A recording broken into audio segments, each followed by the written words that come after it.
Question number 3 কি বলা আছে, যদি x square plus 7x plus b সমান 0 এই দ্বিঘাত সমীকরণের দুটি বীজ 2/3 এবং -3 হয়, তবে এ ও বি এর মান নির্ণয় করি।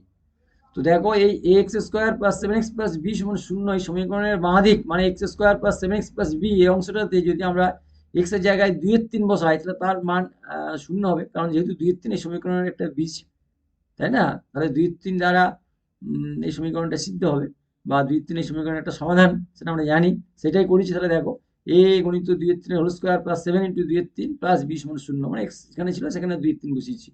এবার তার পরের লাইনে দেখো 2/3 হোল স্কোয়ার মানে 4 এর 9 প্লাস 7 দুগুণে 14 3 প্লাস বি সমান 0, তাই না? সেটা আরেকটু সাজিয়ে নিলাম। তাহলে 4a/9 প্লাস 14/3 প্লাস বি মানে b/1 সমান ডান দিকে 0। এবার 9 3 1 তার লসাগু 9, 9 কে 9 দিয়ে ভাগ করলে ভাগফল 1, তার সাথে উপরে 4 গুণ করলে 4 প্লাস 3 দিয়ে 9 কে ভাগ করলে ভাগফল 3, সেই 3 এর সাথে 14 গুণ করলে 3 14 42, তারপরে 1 দিয়ে 9 কে ভাগ করলে ভাগফল 9, সে 9 এর সাথে বি গুণ করলে 9b, তাহলে আর নিচে 9 সমান ডান দিকে 0। তো এবার যেহেতু দেখো ডান দিকে 0, তাহলে অবশ্যই 4a প্লাস 42 প্লাস 9b সমান 0 হবে। আমরা জানি যে শূন্যকে যা দিয়ে ভাগ করি ভাগফলটা 0 হবে, কিন্তু 0 দ্বারা ভাগ হচ্ছে, তাহলে উপরে 0 তাকে 9 দিয়ে ভাগ, 0কে 9 দিয়ে ভাগ করলে ভাগফল 0, তাই না?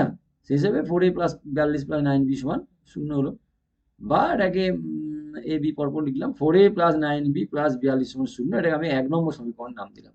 ঠিক একইভাবে দেখো এই যে -3 যদি বসাই আমরা এই x square plus 7x plus b এই অংশটাতে এক্স এর জায়গায়, তাহলেও সেটা 0 হবে, কারণ -3 যদি সমীকরণের একটা বীজ, তাহলে a into -3 whole square plus 7 into -3 plus b সমান 0, বা -3 হোল স্কোয়ার মানে প্লাস 9 প্লাস 9 এর সঙ্গে গুণ করে প্লাস 9a, আর প্লাস 7 -3 মানে -21 প্লাস বি সমান 0।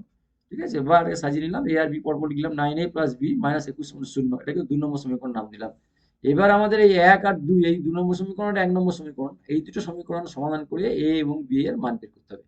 তার জন্য আমরা অবনয়ন পদ্ধতি সাহায্য নিলাম। অর্থাৎ দেখো যেহেতু 1 নম্বর সমীকরণে এর সহগ +4 আর 2 নম্বর সমীকরণে এর সহগ +9, 4 আর 9 এর লসাগু 36, উভয়কে 36 করবো, অর্থাৎ 1 নম্বরকে 9 দিয়ে 2 নম্বরকে 4 দিয়ে গুণ করব, এবং যেহেতু উভয়ের চিহ্ন একই আছে, অর্থাৎ +4 +9 উভয়ের চিহ্ন একই, সেই জন্য তাদেরকে বিয়োগ করতে হবে। সেই জন্য লিখেছি 1 গুণিত 9 মাইনাস 2 গুণিত 4 করিয়া পাই, মানে 1 নম্বর সমীকরণকে 9 দিয়ে গুণ করে যে গুণফলটা হলো, সেখান থেকে 2 নম্বর সমীকরণকে 4 দিয়ে গুণ করে যে গুণফল হলো, সেই দুটো বিয়োগ করেছি, এটা নিচে দেখিয়েছি।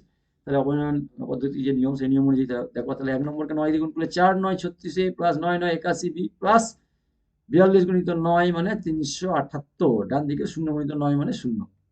ঠিক একইভাবে 2 কে 4 দিয়ে গুণ করলে 4 9 36 প্লাস 4b মাইনাস 21 গুণিত 4 মানে -84, ডান দিকে 0 গুণিত 4 মানে 0। ঠিক আছে, এবার বিয়োগ করতে গেলে সাইন চেঞ্জ করতে হয়, তাহলে +36 নিচে -36 দিয়েছি, তাহলে এখন নিচে -36 এ আর উপরে +36 এ, মানে দুটো বিয়োগ করলে 0, মানে এটা কেটে দিয়ে 0, বা কিছু লেখা দরকার নেই, মা দিকে 0। এবার এটা হচ্ছে +81b, আর নিচে +4b ছিল, নিচে -4b হয়ে গেছে, 81b -4b মানে 81b থেকে 4b বাদ দিলে হলো +77b। ঠিক আছে, আর এটা +378 +84, -84 ছিল, মাইনাস চিহ্নটা প্লাস করেছি বিয়োগ করার জন্য, তাহলে +378 +84 এই দুটো যোগ করলে +462, ডান দিকে 0 সঙ্গে 0 যোগ করলে যোগ করে 0। নেক্সট লাইনে 77 বি সমান, তাহলে -462 বা বি সমান -462 বা 77, 462 7 দিয়ে 6 দিয়ে ভাগ করলে মিলে যায়, অর্থাৎ বি সমান -6 হয়ে গেল। এবার এই বি সমান -6 1 বা 2 যেকোনো একটা সমীকরণটা বসাবো, তাহলে এর মান পাবো। তো দেখো আমরা 2 এ বি সমান -6 বসিয়েছি, তাহলে 9a প্লাস বি -21 সমান 0 এই 2 নম্বর সমীকরণ ছিল, এখানে বি এর জায়গায় -6 বসালাম, তাহলে 9a প্লাস -6 -21 সমান 0, বা 9a minus plus bracket open করে দিলে ব্র্যাকেটের ভিতরে মাইনাস প্লাস -6 -21 সমান 0, বা -6 আর -21 যোগ করে -27, তাহলে 9 এর সমান হয়ে যাচ্ছে দেখো +27, তাই তো? তাহলে এর সমান 27/9 মানে +3, তাহলে এর মান +3, বি এর মান -6 বেরিয়ে গেল। ঠিক আছে।